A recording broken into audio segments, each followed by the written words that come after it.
Dear friends and partners of the International Society for Human Rights, as 2022 comes to a close, the task of defending human rights globally, but especially in some of the countries you are operating in, remains enormous. Of course, Russia's war on Ukraine has been one of the defining challenges for us as an organization in recent months. We have many sections in Eastern Europe. We also have a section in Ukraine itself. So we have systematically monitored human rights violations and humanitarian challenges in the wake of the war in Ukraine, but also in neighboring countries, brought them to the attention of the European and global public, and very practically, through advocacy work and humanitarian assistance, have helped to ensure that some acute crises at least do not worsen and ideally are mitigated somewhat. Together with partners in Lithuania, in Moldova, and Ukraine itself, we have designed and implemented new aid projects and received great support from our partners.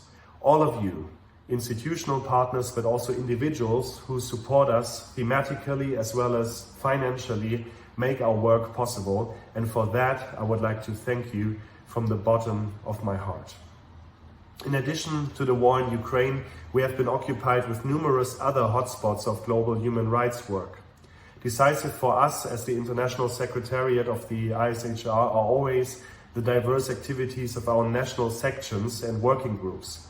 To name just a few prominent issues, of course, we have dealt a lot with the Mahsa Amini protests in Iran since 16th of September 2022, with the human rights situation in China, with China's global influence and the intensifying China-Taiwan conflict. In addition, however, our work has focused throughout the year 2022 on the less visible crises and human rights threat situations. A good source of information on this are the reports from our sections in Latin America and Europe, in Africa and in Asia. You find them in our newsletter or on our website. What brings us a lot of joy and motivation is to see our global network is constantly expanding and deepening, especially through our efforts to strengthen existing African ISHR sections and build new sections on the African continent. We have seen some wonderful dynamics and developments in the year 2022 with new additions to our network of human rights defenders, new projects and new topics. Also, as an international ISHR secretariat, we were pioneering new communication channels, especially in social media, and new event formats in the year 2022. Just think of the great and very inspiring Twitter Spaces events that we were able to have since autumn of this year. At this point, let me really specifically mention my dear colleagues in the ISHR Secretariat, Ms. Irene Bonje-Azong-Vara, ISHR's Head of Communication, and Mr. Alex Martin Musime, ISHR's Project Support Officer, who have done a remarkable job in communication, but more than that in many other fields too, like event management, network development, and thematic research. 2022 has been a special year in another regard too. We celebrated 40 years of ISHR and 50 years of our German section, IGFM. Doing so, we salute the human rights defenders that make up our sections in over 30 different countries. We honor their work in fighting for democracy so that independent courts can function, their work to fight for press freedom, for robust legislature and civil society that keeps the checks and balances in place.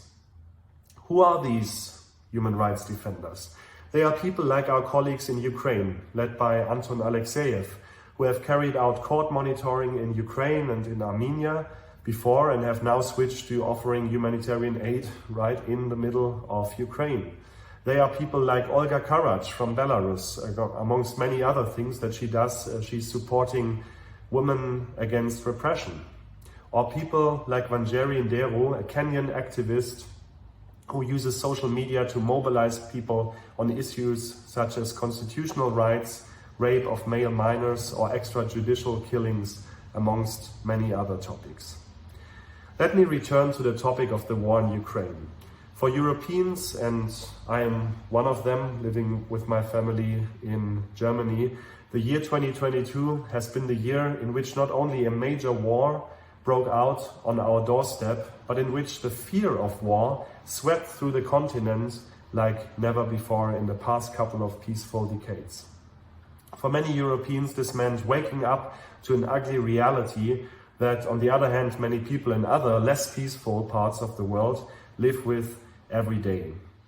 Personally, I had the chance in this context, besides other trips outside of the continent, to travel to each and every European country in this year of 2022, to meet with citizens and activists and to listen to their perspectives, fears, but also joys. And I can say what makes me hopeful is that there is still, in the midst of all trouble, so much hope, so much determination to defend freedom and democracy, values and rights, and so much European togetherness. These are all things I wish for all of us in the global ISHR family and among our partners and supporters at the end of this year of 2022. Let us be hopeful. Let us be determined in our important work, and let us walk together. In the complex challenges of today, we need one another. We need to be in touch with each other, communicating, discussing, wrestling with each other. In summary, this is my invitation to all of you. Let us be the International Society for Human Rights in 2023. Season's greetings and a blessed and peaceful New Year 2023. Bye-bye.